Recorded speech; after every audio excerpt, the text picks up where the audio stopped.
Hello everyone, my name is Spring Fredbear, and I'm sorry that this video is so late. I was away for a week, so that's why this video wasn't out 5 days ago. But anyway, Little Nightmares, one of the best horror games ever made, just announced that they would be getting a sequel, and I have some thoughts on the trailer I would like to share with you guys.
The trailer begins with Six lying on a beach.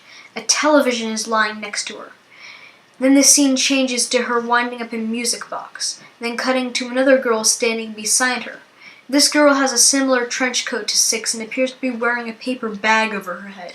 Her name is Mono. Now this name is quite interesting, as the prefix mono literally means one, as in monochrome, monolith, monotone, or monopoly. This girl is one. She came from the same batch of 6 or more children that Six originated from. These two are definitely connected in some way.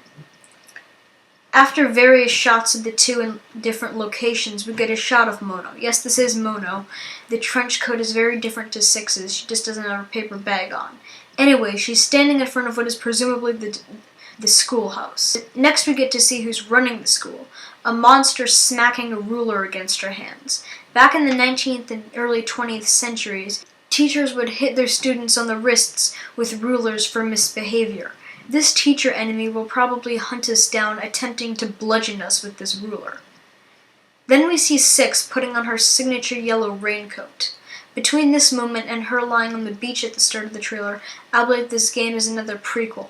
Last time we saw Six at the end of Very Little Nightmares, she was climbing down a cliff toward a beach. And then she didn't have her raincoat yet, and she's only just getting it now, presumably retrieving it from the dead Six's corpse, who drowned at the end of VLN. This game will hopefully detail exactly how Six ended up at the mall. Next, we get another new character, the Huntsman, who seems to stalk Six and Mono through this forest area. In the next shot, we have this enormous tower in the middle of a city. If you look in the center of the clouds, you can see Little Nightmare's signature eye symbol. I'll talk more about this in a second. Next, we have a back alley filled with a bunch of seizuring men.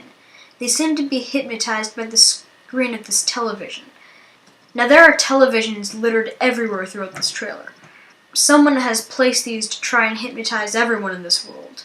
The tower is referred to as the broadcast tower or the dark tower, broadcasting the signal to all these televisions, presumably hypnotizing various people into doing the bidding of whatever is orchestrating this madness.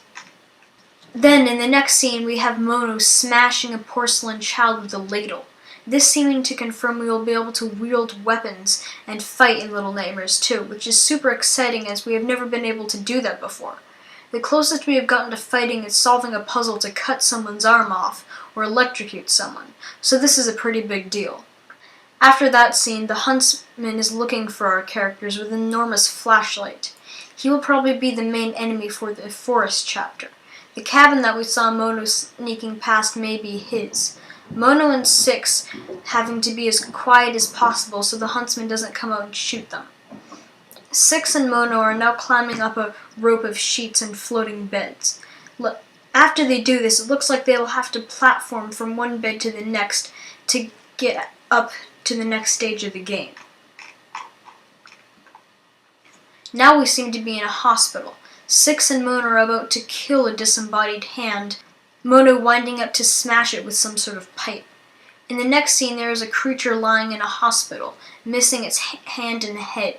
Could this hospital chapter be inhabited with creatures that are able to live after being dismembered, with each individual body part continuing to pursue Six and Mono until the limb is killed?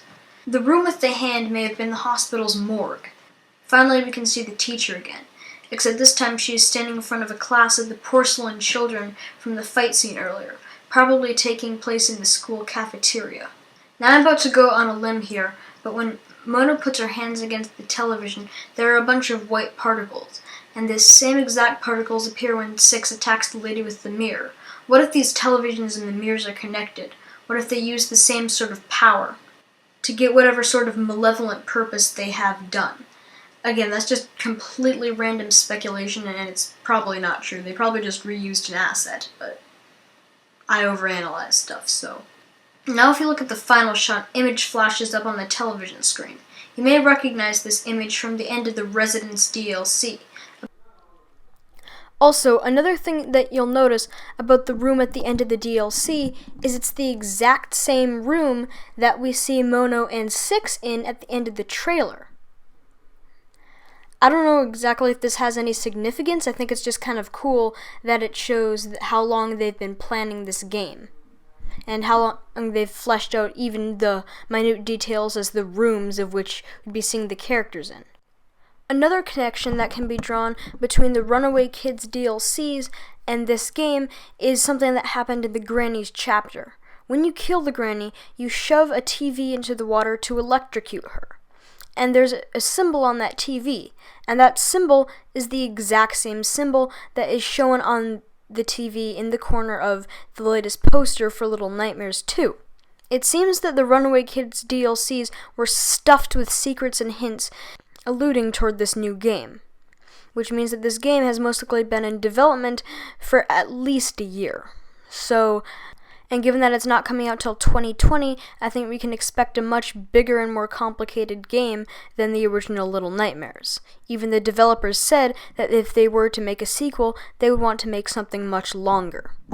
So, upon further inspection, we can see the same guy from the background of the Little Nightmares Twitter banner.